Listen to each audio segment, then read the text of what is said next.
Good morning, students. Today we are going to learn lesson 1 of moral value. Name of the lesson is caring for nature.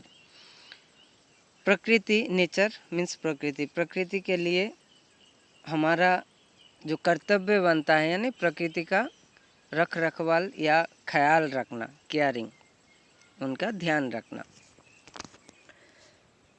We all love to hear the chirping of birds, watch leaves and flowers dance with the wind and observe the beauty of different animals. हमें पंछियों का चुहचहाट सुनना, पत्तों और फूलों को हवा में हिलना तथा इस अलग अलग जीव जानवरों को देखना पसंद है। Animals, birds and plants form a part of nature. यही जानवर, पक्षी तथा पेड़ पौधे मिलकर ही हमारी ये प्रकृति बनता है, ये प्रकृति के हिस्से होते हैं। Nature is very important to us. प्रकृति हमारे लिए बेहद महत्वपूर्ण होते हैं।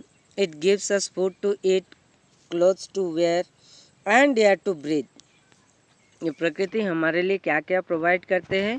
खाने के लिए बहुत सारे खाना प्रोवाइड करते हैं, पहनने के लिए कपड़े, यानी कपड़े के जो रॉ मटेरियल होते हैं, धागा या सूता, ये सब प्रोवाइड करते हैं, और सांस लेने के लिए हवा भी हमें देते हैं। Hence we must care for nature just like we take care of ourself. इसीलिए हमें प्रकृति का ध्यान रखना चाहिए, जैसे कि हम अपना स्वयं का ध्यान भी रखते हैं। We must love nature and take care of it.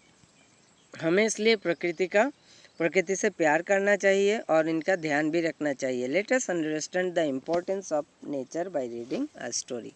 तो चलिए इस कहानी के जरिए इसको हम समझते हैं, प्रकृति का जो महत्व होते हैं हमारे जीवन में।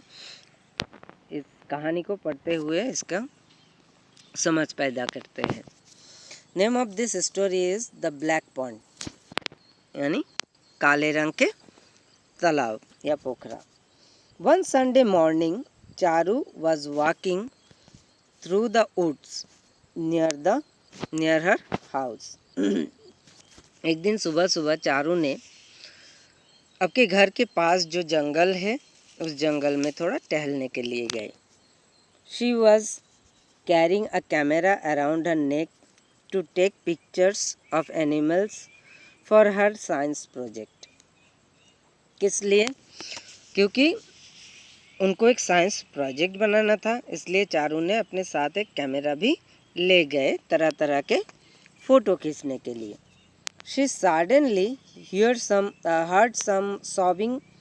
Someone sobbing far away. अचानक से चारू सॉबिंग, यह सॉबिंग मतलब रोना, चारू को अचानक से किसी के रोने की आवाज़ सुनाई दिया।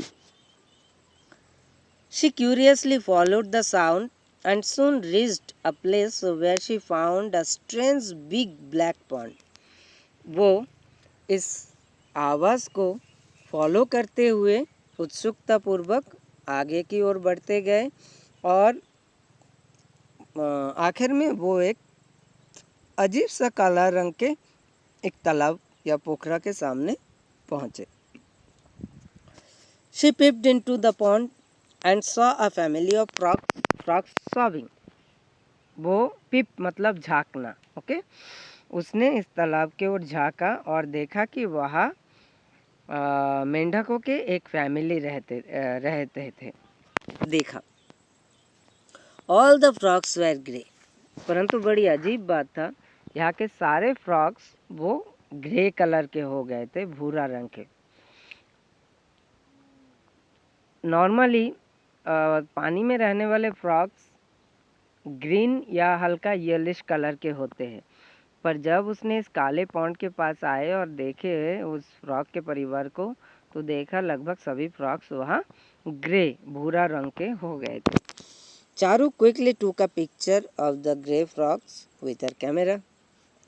चारू तुरंत अपने कैमरा के जरिए उस भूरा रंग के फ्रॉक्स के फोटो खींच लिए। She wanted to comfort the sobbing frogs. Charu ने क्या किया फिर? उस रोते हुए फ्रॉक्स को संभालने के लिए या दिलासा देने के लिए कोशिश की। She put her hand in the pond to touch one of the frogs. फिर उसने उस पॉन्ड में किसी एक मेंढक को छूने के लिए, उनका हौसला बढ़ाने के लिए जैसे ही पानी में हाथ लगाए तो क्या हुआ?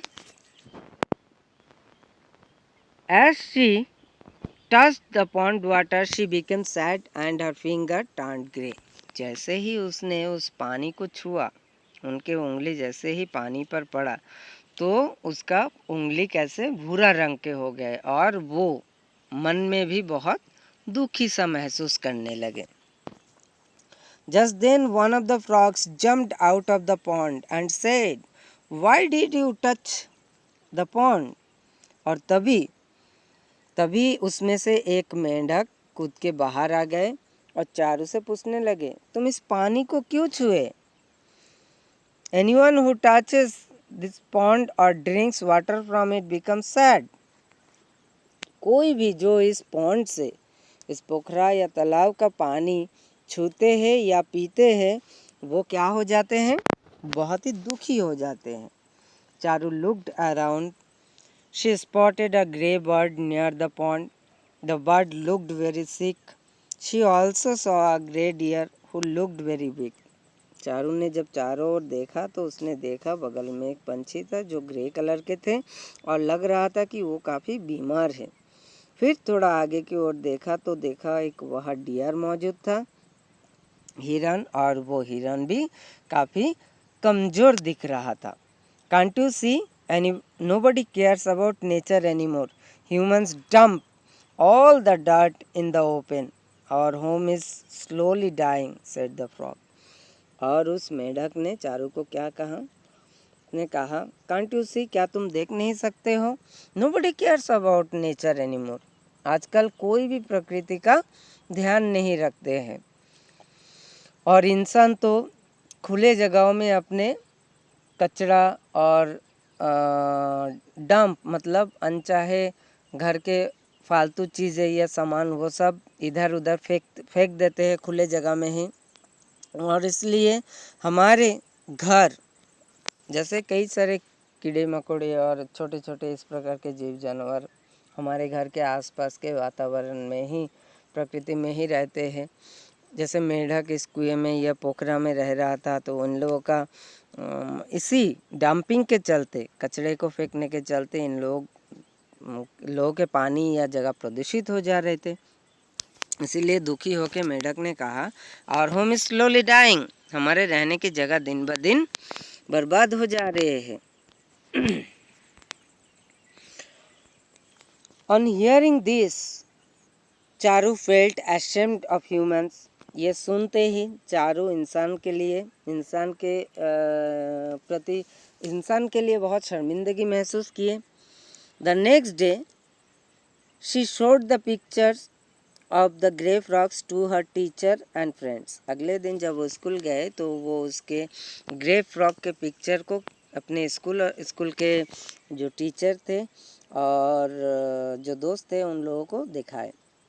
She requested them to help her save the homes of the animals in the woods.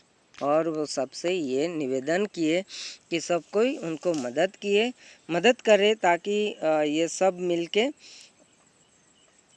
आसपास के, यहाँ वुड्स मतलब जंगल या प्रकृति, ठीक है, इस जंगल में या इस प्रकृति में रहने वाले कई जानवर को घर को ठीक कर पाए, मदद कर पाए।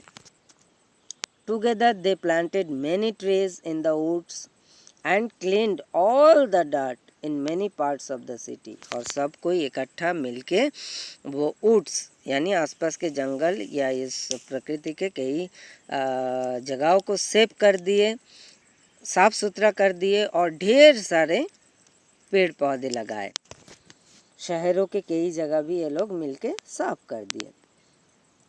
She also spoke to her parents about saving the homes of the animals and they got many water bodies cleaned up. और उसके बाद वो अपने पापा मम्मी से भी इसके बारे में कहा और पापा मम्मी से मिलकर वो कई सारे वाटर बॉडीज़ यानी पानी के कई सारे पोखरा तालाब वो साफ कर दिए. After a year the whole city look greener and cleaner. और एक साल बाद इस तरीके से साफ सफाई करते हुए सारे एरिया सारे शहर बहुत ही हरा भरा और साफ सुथरा दिखने लगे. Charu notice that her fingers were no more grey. Charu ने देखा कि उसके उंगली जो भूरा कलर के बन गए थे अब वो धीरे धीरे नॉर्मल हो गए थे. She decided to visit the woods again to meet the frogs. और उसने फिर निर्णय लिया एक बार फिर उस जंगल में जाने के लिए ताकि वो उस फ्रॉक से मिल पाए.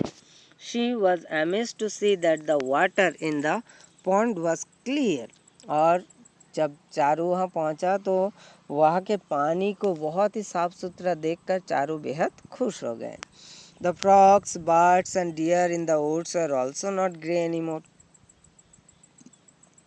और वहाँ के जो मेंढक थे और पंछियाँ थे और डियर हिरन भी थे वो सब अब सुधर गए थे, ठीक हो गए थे. कोई भी ग्रे कलर या भूरा रंग के नहीं दिख रहे थे.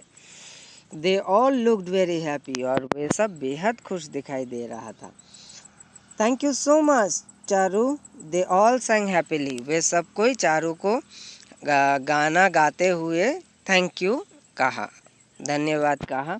Charu took a picture of the happy side.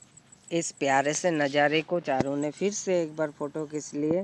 She couldn't wait to show it to her teacher and friends. और उसे अब इंतज़ार बर्दाश्त नहीं हो रहा था इस फोटो को अपने टीचर तथा अपने दोस्तों को दिखाने के लिए.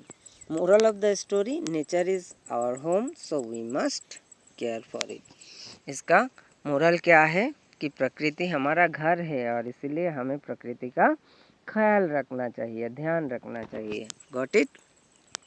एक बार फिर से आप इस स्टोरी को वीडियो को देखिएगा और फिर अपने किताब को कम से कम 2 बार पढ़िए ताकि स्टोरी को आप समझ इसके नीचे जो एक्सरसाइज है वो भी आप कर पाएँ. थैंक यू बेटा.